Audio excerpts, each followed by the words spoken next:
Hello students, class 9, subject is social science. Chapter number 1, Rise of British Rule in India.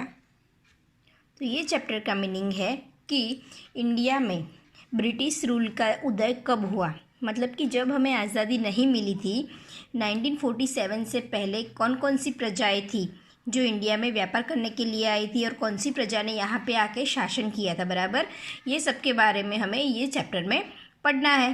First para is since the ancient period India has enjoyed an incomparable position in the whole world due to its economic, cultural and religious inheritance. Due to the economic prosperity and cultural inheritance, people from different nations of the world came to India. There was a lot of demand for the Indian spices, muslin, silk cloth, indigo, etc. in the European countries.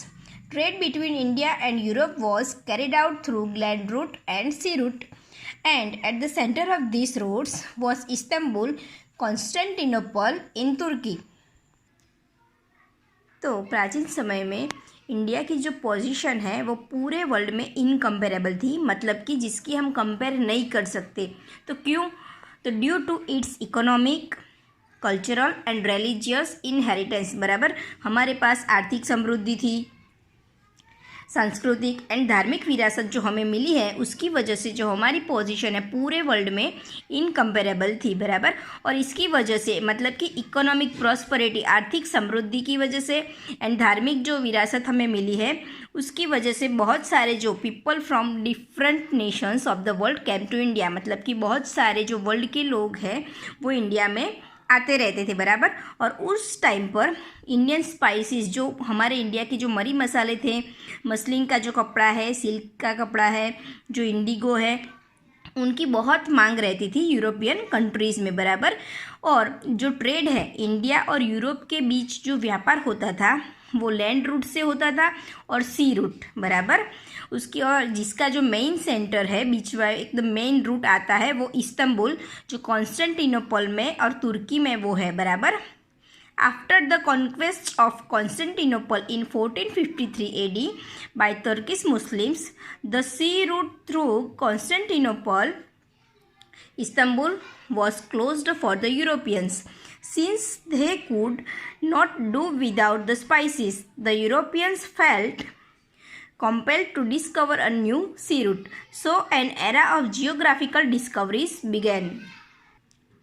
And 1453 में जो तुर्की के जो मुस्लिम थे उन्होंने Constantinople पे विजय प्राप्त कर ली। बराबर, तो उन्होंने फिर क्या किया कि जो सी रूट था हमारा इंडिया का और यूरोप के बीच का जो सी रूट था वो उन्होंने बंद कर दिया।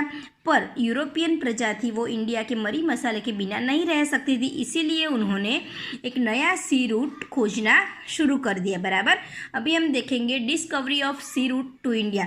अब नया सी रूट है वो कैसे हुआ और किसने ढूंढा वो सब अभी इसमें हमें देखना है। With the inspiration, encouragement and economic help from the Portuguese king Prince Henry, some brave people began efforts to discover new sea route. Many great men tried to discover sea route to India, namely Bartholomew Diaz, who discovered the Cape of Good Hope.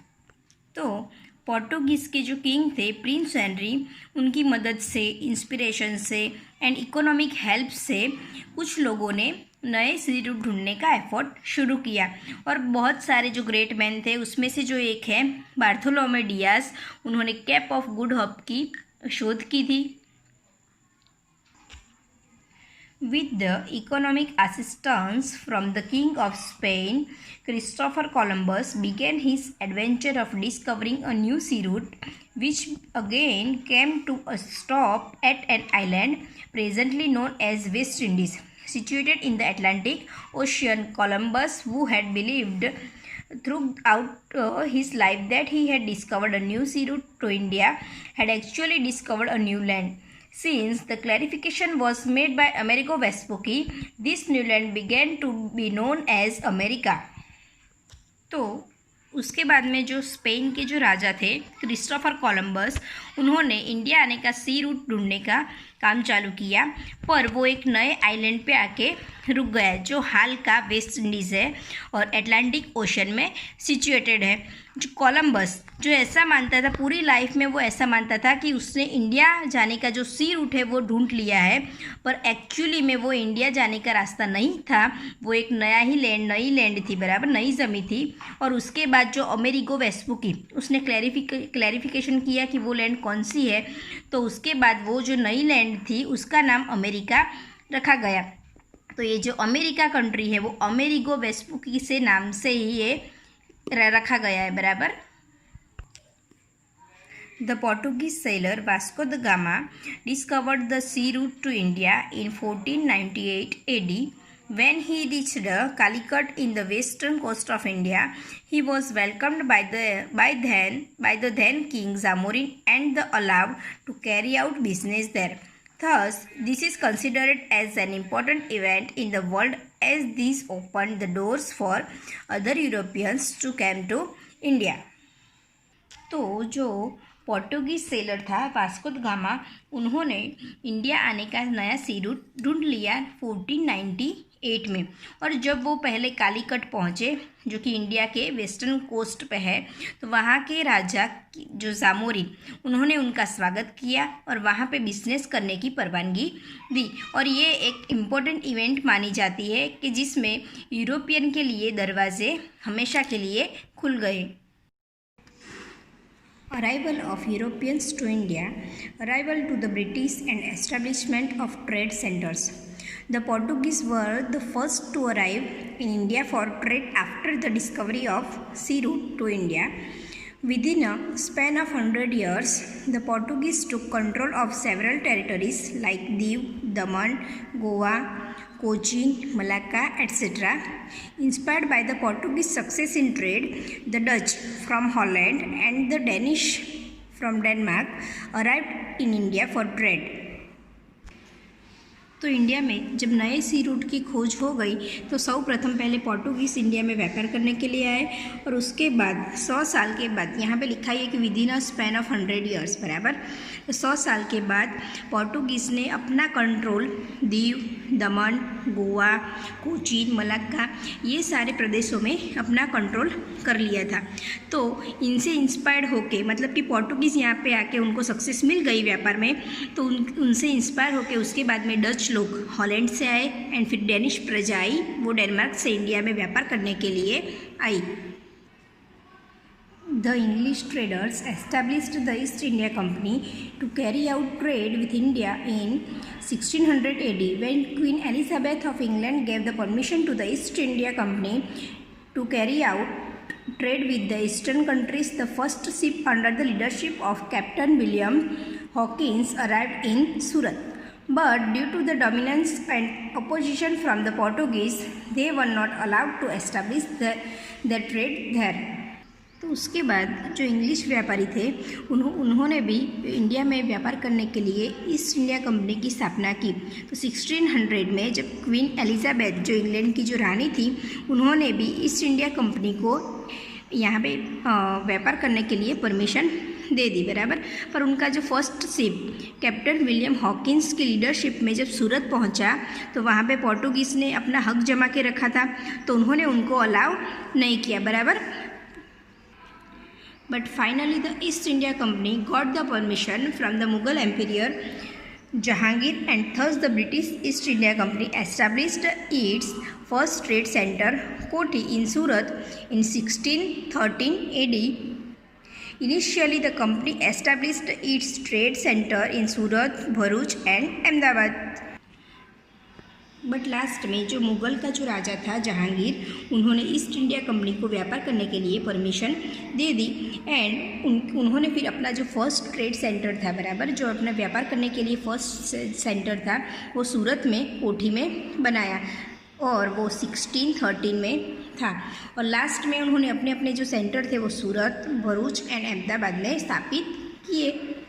But due to the strong presence of the Marathas in this region, the company sensed danger to its existence and hence moved toward the south and east direction, when they set up their centers in Machilipattam, Andhra Pradesh, St. George, Chennai, and Fort William, Kolkata, Mumbai became their headquarters in 1687 AD. पर यहाँ पे मराठाओं का वर्चस्व ज़्यादा था, तो company को लगा कि यहाँ पे व्यापार करना डेंजरस हो सकता है, बराबर। तो उसके बाद में वो साउथ एंड ईस्ट डायरेक्शन में गए और वहाँ पे अपने सेंटर्स सेटअप कर दिए। तो मछलीपट्टम में आंध्र प्रदेश में जो है वो, सेंट जॉर्ज चेन्नई में है वो, फोर्ट विलियम कोलकाता में उन्होंने यहाँ पर अपने सेंटर बनाए और वहाँ का जो हेड क्वार्टर था वो मुंबई था। और ये सब 1687 की बात है। The French East India Company arrived in India for trade in 1668 AD and eventually set up their trade centers in Mahe, Karaikal, Pondicherry, Puducherry, Chandranagar, Machilipattam, etc. In the 18th century, the English and the French were constantly busy establishing their rule in the entire world and conquering more territories. तो French east India company जो है वो 1668 में India पहुंची व्यापार करने के लिए, बराबर। और उन्होंने उसके बाद माहे, कराईकल, पौंडीचेरी, बराबर, जो पुडुचेरी, फिर चंद्रनगर एंड मछलीपट्टम में अपने सेंटर स्थापित किए। फिर 18th सेंचुरी में इंग्लैंड के जो लोग थे, इंग्लिश लोग एंड फ्रेंच लोग, वो कॉन्स्टेंटली बिजी रहते थे किस में, तो पूरे वर्ल्ड में अपनी जो ये सारे सेंटर्स है, बराबर, अपनी सत्ता स्थापित करने के लिए वो बिजी रहते थे। Between 1746 and 1763, there were 3 Karnataka wars between the French East India Company and the British East India Company in India, which the French East India Company lost, thus making easy the expansion of the British East India Company.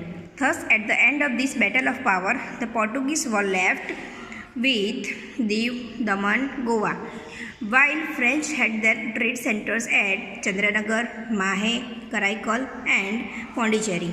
Meanwhile, the Dutch had to live forever.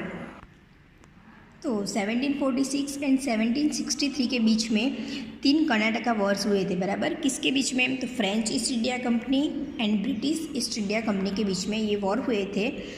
तो उसमें French east India company जो है वो हार गई and British east India company वो जीत गई। तो उसकी वजह से ब्रिटिश ईस्ट इंडिया कंपनी ने क्या किया, अपना व्यापार बढ़ा लिया।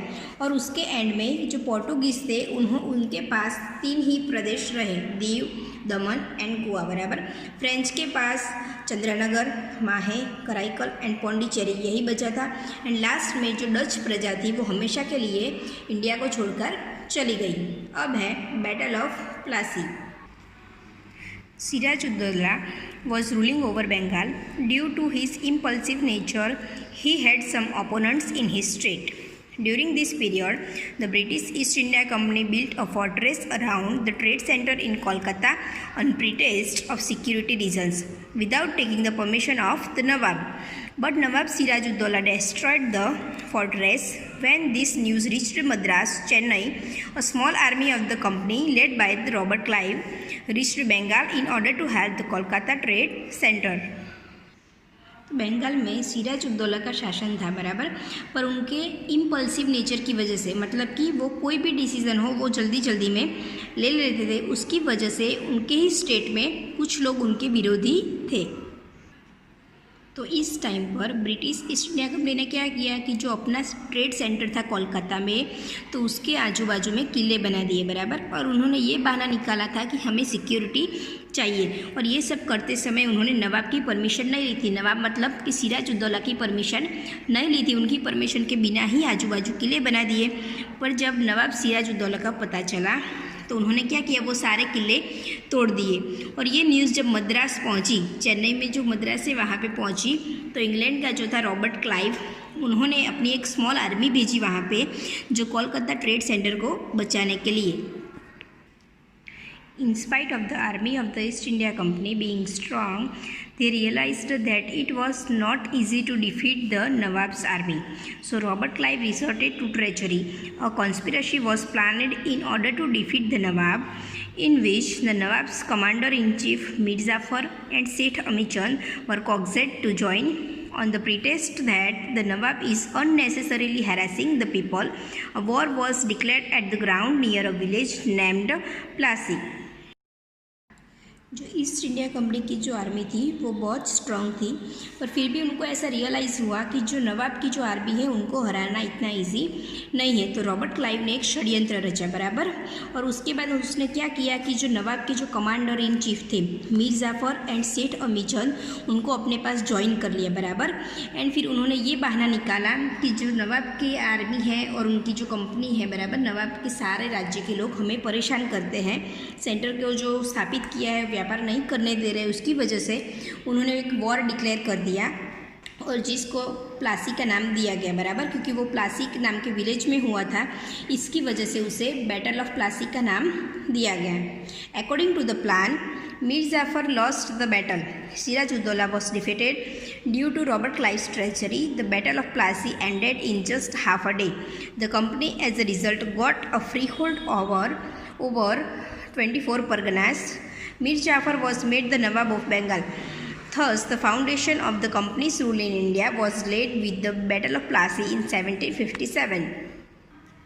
तो ये जो प्लान बनाया था सबने मिलके, उसकी वजह से मीर जाफ़र निष्फल गया और सिराजुद्दौला था वो युद्ध में हार गया बराबर। और रॉबर्ट क्लाइव ने जो षड्यंत्र रचा था, तो उसकी वजह से प्लासी का जो युद्ध था वो हाफ अ डे मतलब कि आधे दिन में ही फिनिश हो गया बराबर। और उसके रिजल्ट में जो इंग्लैंड वाले थे उनको 24 परगनास मतलब जो छोटे छोटे प्रदेश होते हैं उनकी सत्ता मिल गई। और उसके बाद सिराजुद्दौला के बाद जो मीर जाफ़र था उनको बंगाल का नवाब बनाया गया। एंड इसकी वजह से 1757 में प्लासी के युद्ध की वजह से ईस्ट इंडिया कंपनी ने अपना हक इंडिया में जमा लिया। नेक्स्ट है battle of Buxar. The Britishers made Mir Jafar the Nawab of Bengal, and under different pretexts tried to extract plenty of wealth from him. Due to their greed to gain more powers, the East India Company managed to dethrone Mir Jafar and made Mir Qasim the Nawab of Bengal. Mir Qasim proved to be more ambitious than Mir Jafar and thus became a threat for the company. Hence, Mir Qasim was removed and Mir Jafar was again made the Nawab. Mir Qasim took refuge with the Nawab of Awadh. During this time, the Mughal Emperor Shah Alam had come to Awadh. So all three of them decided to join hands and fight the company unitedly and thus declare a war.